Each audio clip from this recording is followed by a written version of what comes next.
दिन बसंत के खिलने के क्यों कली सी उड़ती जाती है।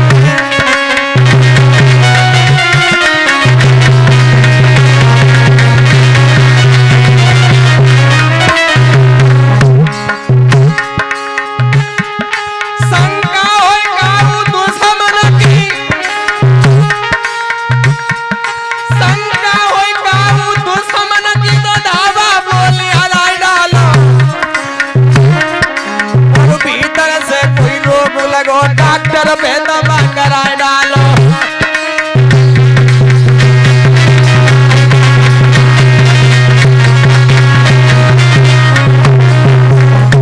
मेरे भगवत प्रेमियों, नारद जी आ गए, कहने लगे क्या बात है राजन, देवकी के कोई बालक हुआ कि नहीं? कंस कहने लगा हुआ था, मार दिया? नहीं महाराज। क्यों? अरे मेरा तो काल 8वां पुत्र है ना। बहुत भोले हो राजन। आज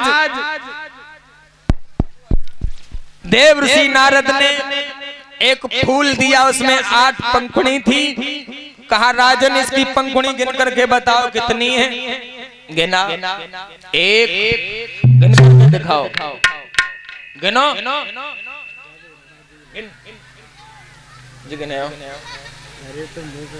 आज मेरे भगवत प्रेमियों, आज उस फूल को लेकर के कंस को दिया। कंस ने पंखुड़ी गिनी, 1 2 3 4 5 6 7 8।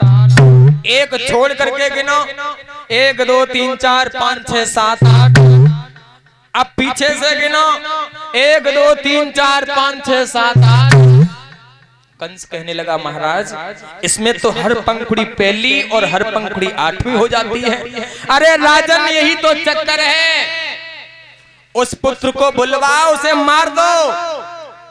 आज कंस दौड़ता हुआ गया जेल खाने में और जा करके देवकी के हाथों से उस लाला को खींच लिया और उठा करके चट्टान से पटक दिया। आज लाला के शरीर की बोटी बोटी मर गया। देवकी रोती रह गई, बिलबिलाती रह गई। कहां तक बताएं मेरे भगवत प्रेमियों, इसी प्रकार से 6 पुत्रों को मार दिया कंस ने।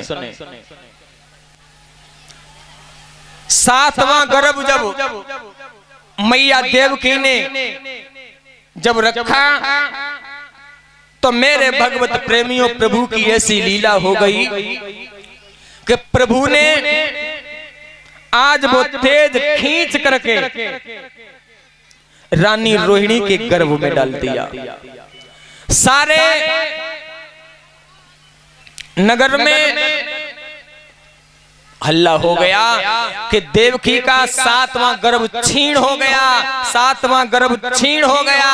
तो मेरे भगवत प्रेमियों कहां तक बताएं, 8वें गर्भ की बारी थी और कंस के यहाँ पैरे दारी थी और राजा था पहरेदारों में, जेल में बहन बेचारी थी। बारे भगवान,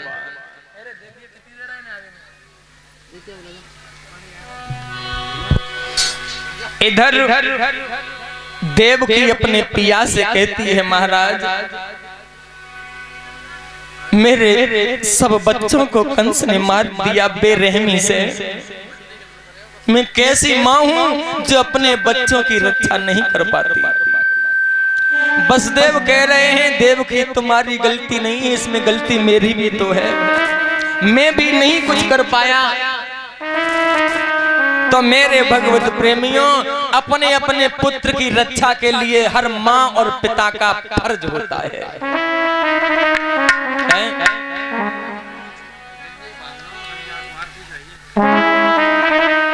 तो कहां तक बताएं भक्तों, इधर देवकी कारागार में है, अब इन्हें प्रसव की वेदनाएं परेशान करती हैं। इनसे प्रसव की पीड़ाएं सहन नहीं हो रही हैं। 8वां गर्भ है, अब तो मैया पर ये पीड़ाएं सहन नहीं होती हैं। तो महाराज वसुदेव समझाते हैं देवकी धीरज धारण रखो, भगवान आपकी रक्षा करेगा। तो मेरे भगवत प्रेमियों आज रोने लगी देवकी और का बोले कि अब तो चैन मुझे ना आए, दिल मेरा घबराए प्रसव की वेदना में, प्रसव की वेदना में।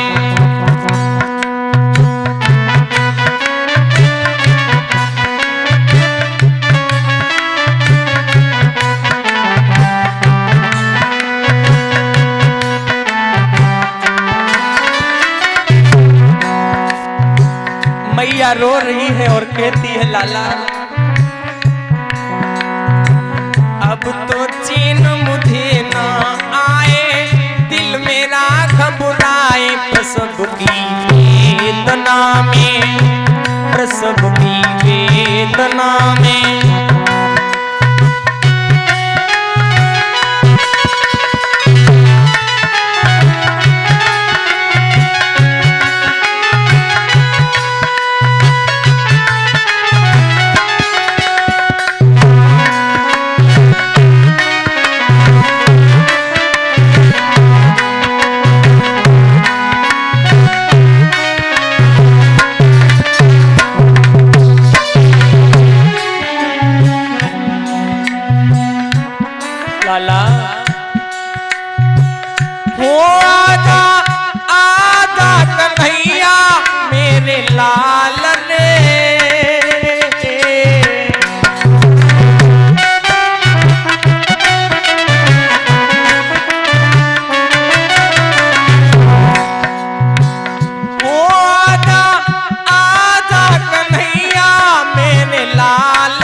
दम मेरा निकला जाए, दिल मेरा घबराए प्रसव की वेदना में, प्रसव की वेदना में।